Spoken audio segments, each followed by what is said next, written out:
ನಮಸ್ಕಾರ. ಈ ದಿನ ನಾವು ವಿಜಯನಗರ ಶ್ರೀಕೃಷ್ಣದೇವರಾಯ ಯೂನಿವರ್ಸಿಟಿಯ BCom 6ನೇ ಸೆಮಿಸ್ಟರ್ನ ಕಾಸ್ಟ್ ಅಕೌಂಟಿಂಗ್ ವಿಷಯದ 51ನೇ ಸೆಷನನ್ನು ಅಧ್ಯಯನ ಮಾಡೋಣ. ಈ ಸೆಷನ್ನಲ್ಲಿ ನಾವು ಮಾರ್ಜಿನಲ್ ಕಾಸ್ಟಿಂಗಿಗೆ ಸಂಬಂಧಪಟ್ಟಂಗೆ ಕೆಲವೊಂದು ಪ್ರಾಬ್ಲಮ್ನ ಸಾಲ್ವ್ ಮಾಡೋಣ. 50ನೇ ಸೆಷನ್ನಲ್ಲಿ ನಾವು ಕಾಂಟ್ರಿಬ್ಯೂಷನ್ ಅಂದರೆ ಏನು, PV ರೇಷಿಯೋ ಅಂದ್ರೇನು, ಬ್ರೇಕ್ ಈವನ್ ಪಾಯಿಂಟ್, ಹಾಗೆ CVP ಅನಾಲಿಸಿಸ್ ಅಂದ್ರೇನು, ಮಾರ್ಜಿನ್ ಆಫ್ ಸೇಫ್ಟಿ ಹೇಗೆ ಕಂಡುಹಿಡಿಯೋದು, ಸೊ ಅದಕ್ಕೆ ಸಂಬಂಧಪಟ್ಟಂಗೆ ಇವೆಲ್ಲವಕ್ಕೆ ಸಂಬಂಧಪಟ್ಟಂಗೆ ಕೆಲವು ಈಕ್ವೇಷನ್ಸ್ನ ಫಾರ್ಮುಲಾನ ಅರ್ಥ ಮಾಡ್ಕೊಂಡ್ವಿ. ಆ ಫಾರ್ಮುಲಾ ಬೇಸಿಸ್ ಮೇಲೇ ಈ ನೆಕ್ಸ್ಟ್ ಪ್ರಾಬ್ಲಮ್ಸು ಸಾಲ್ವ್ ಮಾಡೋಣಂತೆ. Bhavani limited gives the following information: calculate break even point in value and in units. Sales 40,000 units at ₹20 per unit. Profit volume ratio 50%. Fixed cost ₹3,20,000. Okay, so question ಏನು ಅಂದರೆ calculate BEP in value and in units ಅಂತ. So first ಕೊಟ್ಟ ತಕ್ಷಣವೇ formulas ಏನು ಅಂತ ನಾವು ನೆನ್ಪು ಮಾಡ್ಕೊಳ್ಬೇಕು. Break even point in value ಅಂದರೆ break even point in rupees ಅಂತ, ಆ್ಯಂಡ್ ಇನ್ ಯೂನಿಟ್ಸ್ ಅಂತ ಕೇಳಿದ್ದಾರೆ. ಎರಡರಲ್ಲೂ ಬ್ರೇಕ್ ಈವನ್ ಪಾಯಿಂಟ್ನ ಕಂಡುಹಿಡಿಯಲಿಕ್ಕೆ ಕೇಳಿದ್ದಾರೆ. ಸೊ ಬ್ರೇಕ್ ಈವನ್ ಪಾಯಿಂಟ್ದು ಫಾರ್ಮುಲಾ ಏನಿದೆ, ಸೊ ಇನ್ ರುಪೀಸಲ್ಲಿ ಅಥವಾ ಇನ್ ವ್ಯಾಲ್ಯೂನಲ್ಲಿ ಕಂಡುಹಿಡಿಬೇಕಂದ್ರೆ fixed cost divided by PV ratio. So in ಯೂನಿಟ್ಸಲ್ಲಿ ಬೇಕಂದರೆ fixed cost divided by contribution per unit ಅಂತ. ಸೊ ಫಸ್ಟು ಇನ್ ವ್ಯಾಲ್ಯೂನಲ್ಲಿ ಕಂಡುಹಿಡಿಯೋಣ, ಇನ್ ರುಪೀಸಲ್ಲಿ. ಸೊ ಇನ್ ರುಪೀಸಲ್ಲಿ ಅಂದ ತಕ್ಷಣ ನಮಗೆ fixed cost divided by PV ratio ಬೇಕು. ಸೊ ಇಲ್ಲಿ ಏನು ಇನ್ಫಾರ್ಮೇಷನ್ ಇದೆ ನೋಡೋಣ.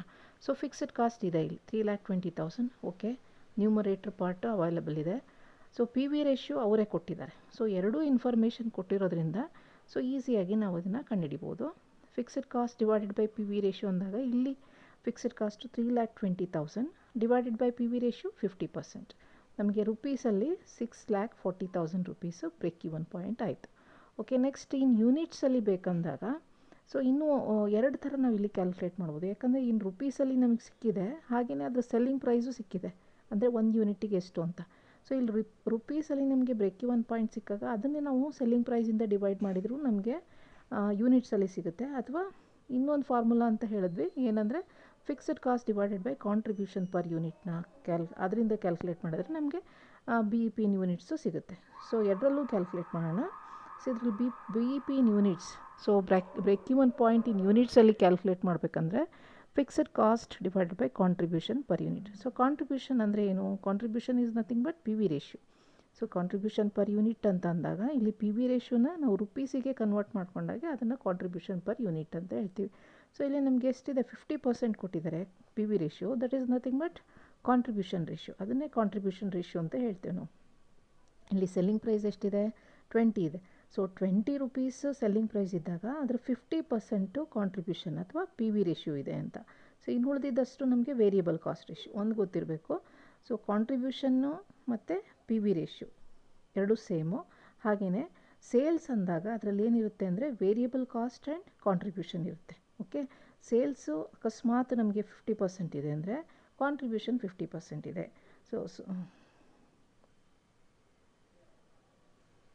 ಸೊ ಇಲ್ಲಿ ನಮ್ಗೆ ಗೊತ್ತಿರಬೇಕು. ಸೊ ಒಂದು PV ರೇಷಿಯೋ ಅಂದರೆ it is nothing but contribution ಅಂತ. ಸೊ ಕಾಂಟ್ರಿಬ್ಯೂಷನ್ ಗೊತ್ತಿದ್ದರೆ ನಾವು ವೇರಿಯಬಲ್ ಕಾಸ್ಟ್ ಕಂಡುಹಿಡಿಬೋದು, ಅಥವಾ PV ರೇಷಿಯೋ ಗೊತ್ತಿದ್ರೂ ವೇರಿಯಬಲ್ ಕಾಸ್ಟ್ ಗೊತ್ತಿದ್ದರೆ ನಾವು PV ರೇಷಿಯೋನ ಕಂಡುಹಿಡಿಬೋದು. ಸೊ ಇಲ್ಲಿ PV ರೇಷಿಯೋ 50% ಅಂತ ಕೊಟ್ಟಿದ್ದಾರೆ ಅಂದರೆ ಉಳಿದಿದ್ದಷ್ಟು ವೇರಿಯಬಲ್ ಕಾಸ್ಟ್. ಇನ್ನೊಂದು ಎಕ್ಸಾಂಪಲ್ ಅಂದರೆ, ಫಾರ್ ಎಕ್ಸಾಂಪಲ್ ಈಗ 50% ಇಲ್ಲಿ ಕೊಟ್ಟಿರೋದು 50% PV ರೇಷಿಯೋ ಅಂದಾಗ 50% ವೇರಿಯಬಲ್ ಕಾಸ್ಟ್.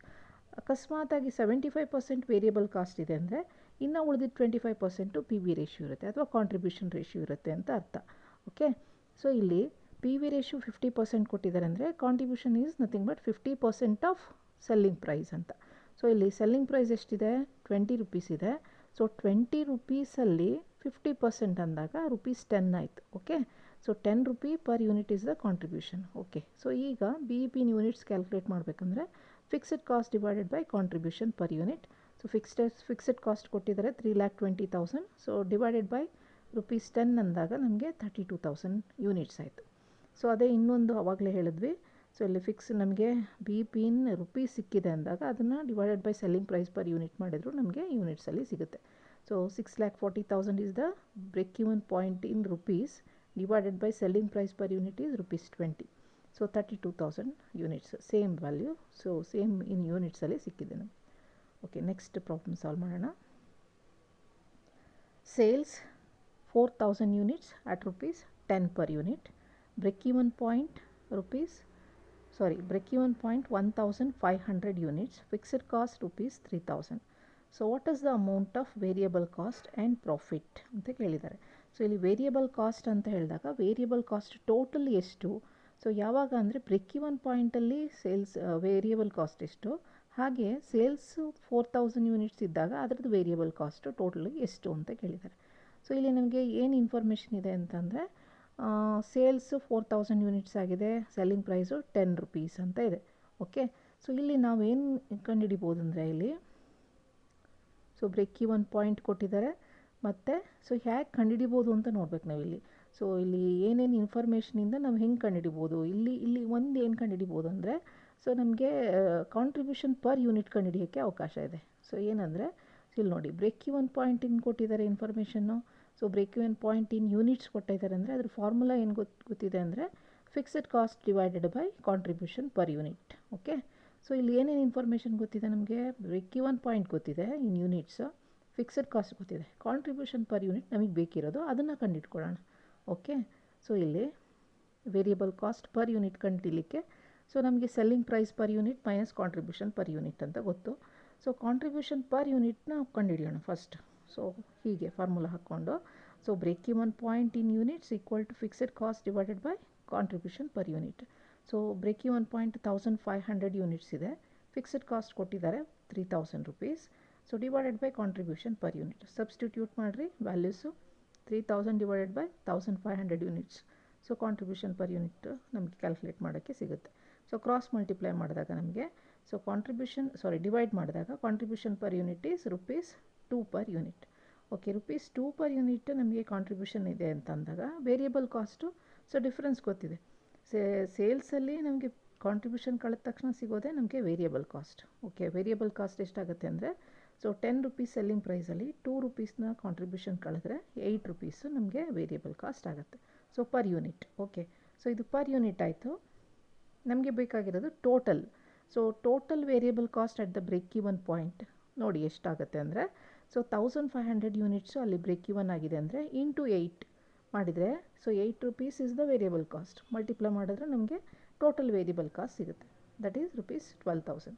ಹಾಗೆ variable cost when the sales are 4,000 units ಅಂತ ಕಂಡುಹಿಡಬೇಕಂದ್ರೆ 4,000 units into ₹8, that is ₹32,000.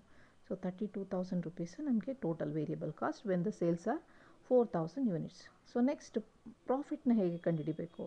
So profit ಅಂತ ಹೇಳಿದ ತಕ್ಷಣ ನಮಗೆ ಬೇರೆ ಬೇರೆ ನಮಗೆ ಈಕ್ವೇಷನ್ಸು ಸಿಗ್ಬೋದು. ಸೊ ಪ್ರಾಫಿಟ್ ಹೇಗೆ ಕಂಡುಹಿಡಿಬೇಕು ಅಂತ ಹೇಳಿದಾಗ ಒಂದು ಏನಂದರೆ so total sales revenue equal to total cost plus or minus profit ಅಂತ ಹೇಳಿದಾಗ ನಮಗೆ ಸಿಗುತ್ತೆ, ಅದು ಒಂದು. ಸೊ ಈಗ ನಮಗೇನು ಈಸಿಯಾಗಿ ಮಾಡ್ಬೋದು ಅಂದರೆ ಸೊ ಇಲ್ಲಿ ಪ್ರಾಫಿಟ್ಟು ನಾವು ಕಂಡುಹಿಡಿಬೇಕು. ಇದರಲ್ಲಿ ಕಾಂಟ್ರಿಬ್ಯೂಷನ್ ಗೊತ್ತಿದೆ ಮತ್ತು fixed cost is given. So contribution ನಾವಿಲ್ಲಿ ಕಂಡುಹಿಡ್ಕೊಳ್ಬೋದು ಈಸಿಯಾಗಿ, ಯಾಕಂದರೆ ಕಾಂಟ್ರಿಬ್ಯೂಷನ್ ಪರ್ ಯೂನಿಟ್ ನಮಗೆ ಗೊತ್ತಿರೋದ್ರಿಂದ ಟೋಟಲ್ ಕಾಂಟ್ರಿಬ್ಯೂಷನ್ ಸಿಗುತ್ತೆ, ಫಿಕ್ಸೆಡ್ ಕಾಸ್ಟು ಗೊತ್ತಿದೆ. ಸೊ ಕಾಂಟ್ರಿಬ್ಯೂಷನಲ್ಲಿ ಫಿಕ್ಸೆಡ್ ಕಾಸ್ಟನ್ನು ಕಳೆದಾಗ ನಮಗೆ ಪ್ರಾಫಿಟ್ ಸಿಗುತ್ತೆ. ಓಕೆ, ಸೊ ಟೋಟಲ್ ಕಾಂಟ್ರಿಬ್ಯೂಷನ್ ಎಷ್ಟಾಗುತ್ತೆ ನೋಡೋಣ. Contribution per unit into number of units sold. ಎಷ್ಟು number of units sold 4,000. So ಇಲ್ಲಿ ಬ್ರೇಕ್-ಇವನ್ ಪಾಯಿಂಟಲ್ಲಿ ಯಾವುದೇ ಪ್ರಾಫಿಟ್ ಇರಲ್ಲ. So break even point is the point where there is no profit, no loss.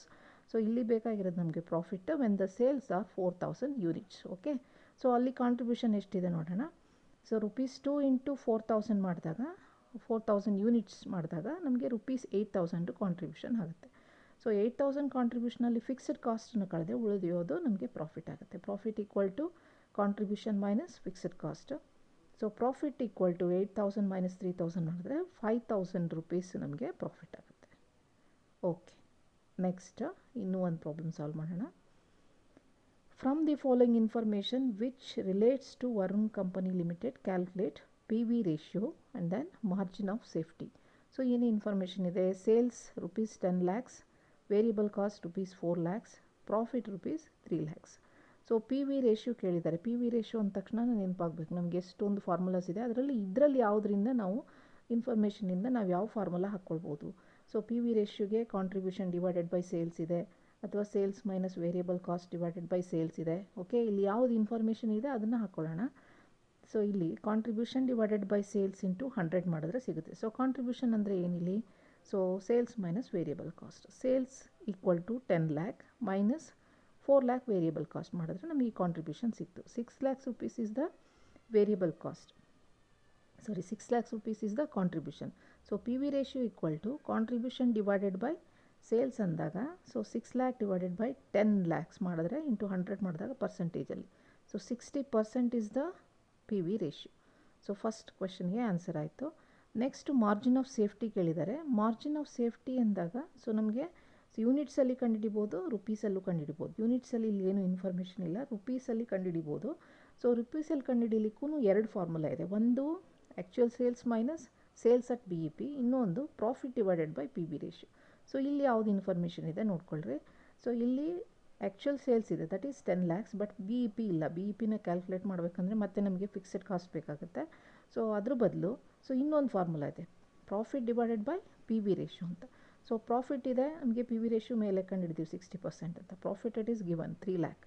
So P V ratio ನಾವು ಕಂಡುಹಿಡಿದಿದ್ವಿ 60%. ಅದನ್ನು ಹಾಕ್ಕೊಂಡು ನಮಗೆ ಮಾರ್ಜಿನ್ ಆಫ್ ಸೇಫ್ಟಿ ಸಿಗುತ್ತೆ. ಸೊ 3 lakh ಡಿವೈಡೆಡ್ ಬೈ 60% ಮಾಡಿದ್ರೆ ನಮಗೆ 5 lakh rupees margin of safety ಆಗುತ್ತೆ. So this is margin of safety. Margin of safety ಅಂದರೆ it is nothing but excess of actual sales over the sales at B E P ಅಂತ ಗೊತ್ತು. So ಅಲ್ಲಿಗೆ B E ಪಿನೂ ಕಂಡುಹಿಡಿಬೋದು, break even point. So break even point ಎಷ್ಟಿರುತ್ತೆ ಅಂದರೆ 10 lakhs actual sales ಮತ್ತು margin of safety 5 lakh ಇದೆ. Difference ನಮಗೆ ಬಿ ಇ ಪಿ ಆಗುತ್ತೆ. ಡಿಫ್ರೆನ್ಸ್ ಏನಂದರೆ 5 lakh ರುಪೀಸು ನಮಗೆ ಬ್ರೇಕ್ ಈವನ್ ಪಾಯಿಂಟ್ ಆಗುತ್ತೆ. ಓಕೆ, ಸೊ ಇದು ಸಿಂಪಲ್ ಪ್ರಾಬ್ಲಮ್ಸು, ಬಟ್ ಇದರಲ್ಲಿ ಯಾವ ಫಾರ್ಮುಲಾ ಹಾಕ್ಕೊಂಡು ಯಾವ ಥರ ಕಂಡುಹಿಡಿಬೇಕು ಅನ್ನೋದು ಸೊ ತುಂಬ ಯೋಚನೆ ಮಾಡಿ ಮಾಡಬೇಕಾಗತ್ತೆ. Okay, thank you. ಸೊ ಇನ್ನು ನೆಕ್ಸ್ಟ್ ಪ್ರಾಬ್ಲಮಲ್ಲಿ, ಸೊ ನೆಕ್ಸ್ಟ್ ಸೆಷನಲ್ಲಿ ಸಹ ಇನ್ನೂ ಒಂದಷ್ಟು ಪ್ರಾಬ್ಲಮ್ನ ಮಾರ್ಜಿನಲ್ ಕಾಸ್ಟಿಂಗಿಗೆ ಸಂಬಂಧಪಟ್ಟಂಗೆ ಮಾಡೋಣ. Thank you.